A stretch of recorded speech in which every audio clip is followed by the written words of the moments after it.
वहीं रामचरितमानस पर एक बार फिर सियासी संग्राम छिड़ा हुआ है और इस बार सियासत समाजवादी पार्टी नेता स्वामी प्रसाद मौर्य के उस बयान के बाद शुरू हुई है जिसमें उन्होंने रामचरितमानस की कुछ चौपाइयों पर सवाल खड़े कर दिए हैं। स्वामी प्रसाद मौर्य ने इन चौपाइयों पर प्रतिबंध लगाने की मांग की। स्वामी प्रसाद मौर्य के बयान के बाद नाराज संत समाज ने रामचरितमानस के खिलाफ बयानबाजी को चर्च प्रायोजित टूल किट का हिस्सा करार दिया। तो वहीं बीजेपी ने स्वामी प्रसाद मौर्य से माफी मांगने की मांग की।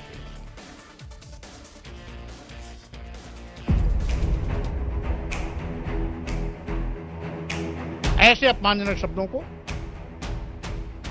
प्रतिबंधित कर देना चाहिए, जिससे कि आज जो लोगों की भावनाएं आहत हो रही हैं वो आहत न हो। और हम समझते हैं सरकार की संवेदनशीलता इसी में होगी कि इस पे प्रभावी कार्रवाई करें। 16वीं सदी में लिखी गई रामचरितमानस अब फिर राजनीति के अखाड़े में है। ये जनाब फूल की खेती करके 1 एकड़ में 1 साल के 30 लाख तक कमा रहे हैं। आपको भी ये करना है तो फ्रीडम ऐप को अब भी डाउनलोड कीजिए। कुछ हफ्ते पहले बिहार के शिक्षा मंत्री के रामचरितमानस पर दिए बयान से बवाल शुरू हुआ था। अब इसी लीग में समाजवादी पार्टी के नेता स्वामी प्रसाद मौर्य शामिल हो गए हैं। बाबा तुलसीदास जी की रामायण में कई ऐसे मौके आए हैं जहां पर वर्ग जाति विशेष के लोगों को अपमानित किया गया है, ऐसे शब्दों का प्रयोग किया गया है जिससे बड़े पैमाने पर उनकी भावनाएं आहत होती हैं। कहीं जात से शब्दों का प्रयोग किया गया है। आखिर बाबा तुलसीदास जी को ये किसने अधिकार दिया? जब तुलसीदास जी ने रामायण लिखी तो उस समय फार्मूला था नारी शूद्रो न धीयताम। स्त्रियों और शूद्रों को पढ़ने लिखने का अधिकार नहीं दिया गया। स्त्रियों को पढ़ने लिखने का अधिकार अंग्रेजी हुकूमत में मिला, शूद्रों को ही पढ़ने लिखने का अधिकार अंग्रेजी हुकूमत में मिला। तो उस समय तो इनको पढ़ने लिखने का अधिकार था ही नहीं, तो शिक्षा देने की बात कहां से आ गई? ऐसे अपमानजनक शब्दों को प्रतिबंधित कर देना चाहिए, जिससे कि आज जो लोगों की भावनाएं आहत हो रही हैं वो आहत न हो। और हम समझते हैं सरकार की संवेदनशीलता इसी में होगी कि इस पे प्रभावी कार्रवाई करें। दुनिया में सबसे ज्यादा पढ़ी जाने वाली धार्मिक पुस्तक रामचरितमानस पर स्वामी प्रसाद मौर्य की नजरें टेढ़ी हो गई हैं। मौर्य का आरोप है कि रामचरितमानस की जिन चौपाइयों से लोग मर्यादा की प्रेरणा लेते हैं उन्हीं चौपाइयों के कुछ अंश बैन कर देने चाहिए। मौर्य और बिहार के शिक्षा मंत्री के बयान को साथ साथ देखेंगे तो आपको समझ आ जाएगा कि कैसे 400 साल पुराने ग्रंथ को राजनीति का मोहरा बनाया जा रहा है। आज से करीब 7 साल पहले 15वीं 16वीं सदी में रामचरितमानस लिखा गया। तुलसीदास जी ने लिखा रामचरितमानस। उसके उत्तरकांड में कितनी बात कही गई? पूजिए विप्र शील गुण होना, पूजिए न शूद्र गुण ज्ञान परवीना। अगर ये विचारधारा चलेगा तो भारत को ताकतवर बनाने का सपना पूरा नहीं हो सकता है। पूजिए विप्र शील गुण हीना, अब पूजिए न शूद्र गुण ज्ञान परवीना।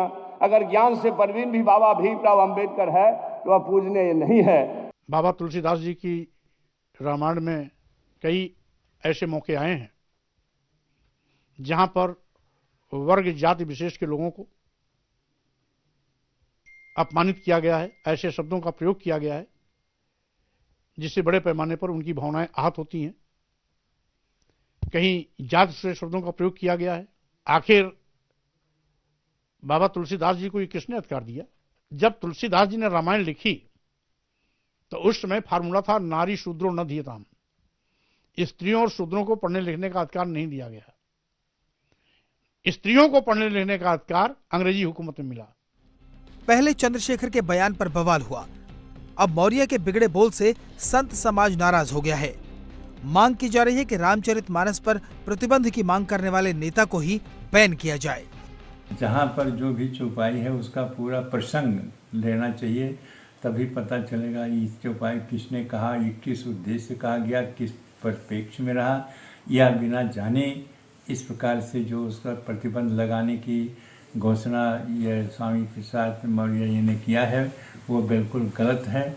क्योंकि उनको इसका ज्ञान ही नहीं कि रामायण क्या है।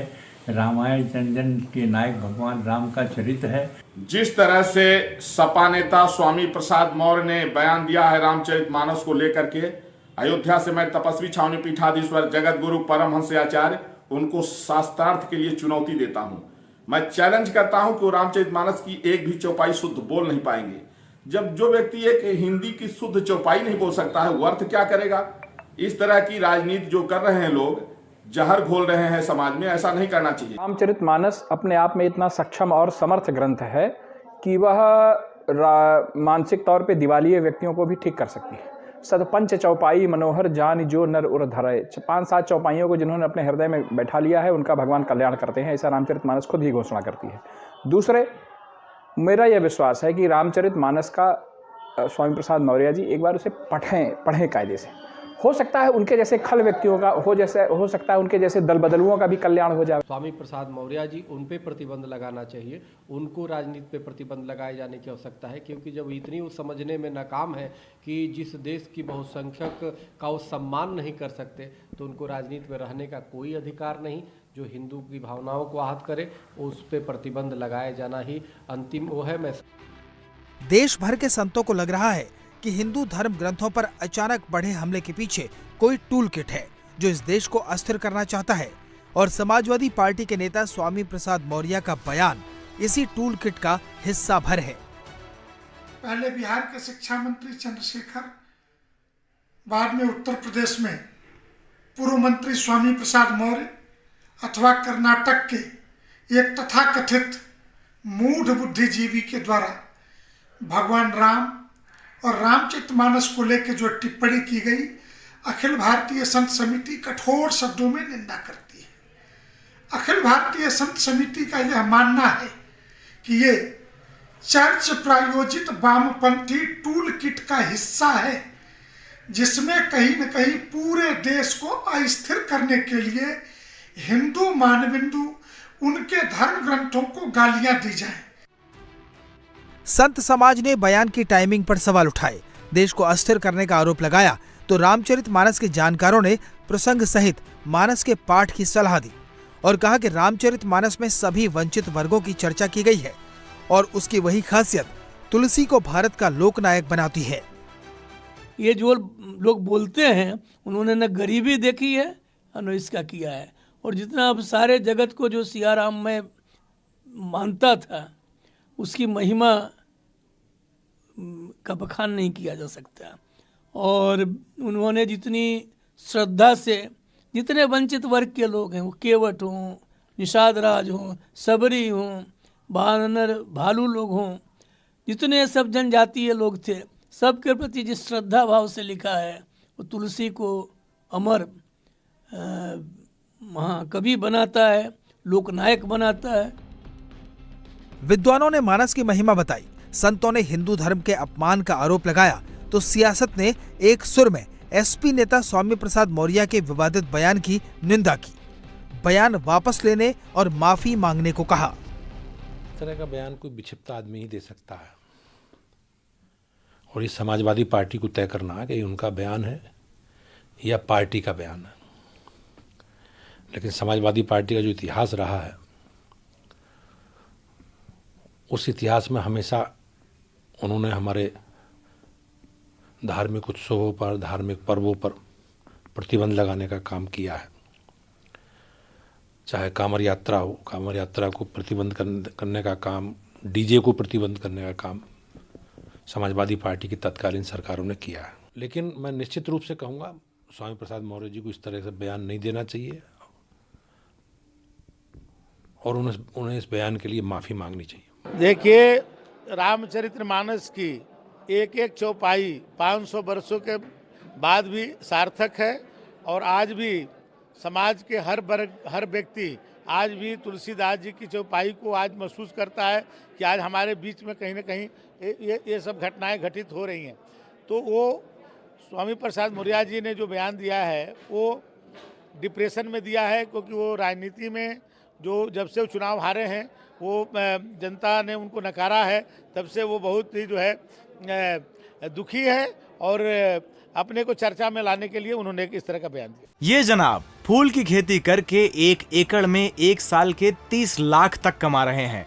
आपको भी ये करना है तो फ्रीडम ऐप को अब भी डाउनलोड कीजिए। हिंदू धर्म का अंदरूनी मामला है, लेकिन मेरा मानना है कि हर आस्था का, हर धर्म का इज्जत करनी चाहिए। किसी भी आस्था और धर्म के लोगों के जज्बात और सेंटिमेंट्स के साथ खिलवाड़ नहीं की जा सकती है। जो भी धार्मिक किताबें हैं उनकी इज्जत सबको करनी चाहिए। डी या समाजवादी नाम तो इनका ऐसा है जैसे कि समाज से जुड़े हुए हैं, लेकिन इनका चाल चरित्र चेहरा रामद्रोही है हमेशा से।